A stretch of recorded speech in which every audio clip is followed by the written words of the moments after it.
작은 목소리를 크게 듣고 대신 따져 묻겠습니다. 주말 뉴스데스크의 코너 소수 의견입니다.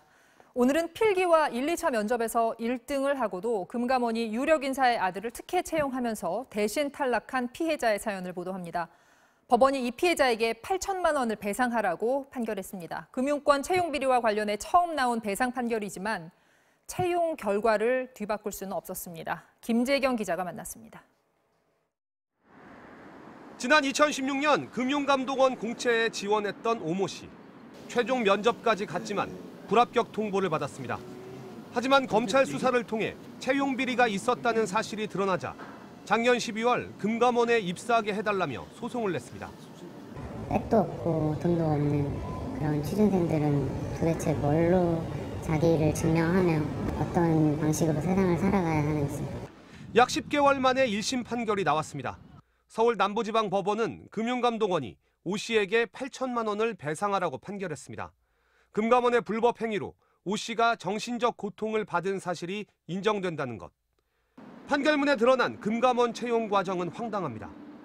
당시 오 씨는 최종 면접까지 포함한 성적이 1등이었고 2등은 정모 씨였습니다. 오 씨와 정 씨가 지원한 금융공학 분야에 2명을 뽑을 예정이었기 때문에 두 사람이 합격권이었습니다. 하지만 금감원이 갑자기 금융공학 분야 합격자를 1명으로 줄이면서 정 씨가 먼저 탈락하고 예정이 없던 평판조회에서 전문 지식과 열정이 매우 부족한 것으로 나왔다며 오 씨마저 탈락시킵니다. 대신 원래 불합격권에 있던 응시자가 평판조회 없이 최종 합격했습니다. 검찰 수사 결과 최종 합격자는 아빠가 아는 사람이 금감원 부원장이고 좋은 소식이 있을 것이라는 문자 메시지를 친구에게 보낸 사실도 확인됐습니다. 금융권 채용 비리와 관련한 첫 판결에서 법원은 금감원의 배상 책임은 인정했습니다. 하지만 당시 성적대로 금감원 직원으로 채용하게 해달라는 오 씨의 청구는 기각했습니다. 채용 비리로 피해는 봤지만 신체 검사와 신원조회가 끝나지 않았으니까 당시의 채용이 최종 확정된 건 아니라는 이유입니다. 또 평판조회가 제대로 이루어졌을 경우 피해자가 당연히 합격했을 거라는 보장도 없다고 했습니다. 이 판결을 받은 채용비리 피해자 오 씨는 어떤 심정일까요? 1년 만에 다시 오 씨를 찾았습니다. 오 씨는 항소 포기를 고심하고 있습니다.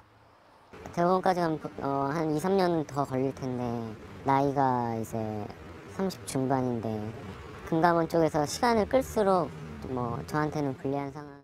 2심, 3심까지 가서 금감원 입사를 한다 해도 그때쯤이면 나이가 40을 바라보게 됩니다. 오 씨의 한숨은 커졌고 지친 기색도 역력했습니다. 금감원에서 그려왔던 직무, 이제 꿈꿔볼 때가 있죠.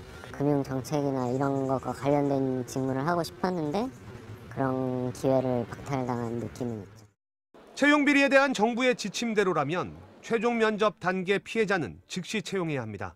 하지만 금감원은 공공기관으로 지정되지 않아 오 씨에겐 정부 지침도 적용되지 않습니다. 채용 비리가 없었다면 피해 응시생들은 아마도 이곳 금융감독원의 직원으로 살고 있었을 겁니다. 채용 비리를 바로잡는 일은 한 사람의 인생을 되돌리는 일이기도 합니다. 지금까지 소수 의견이었습니다.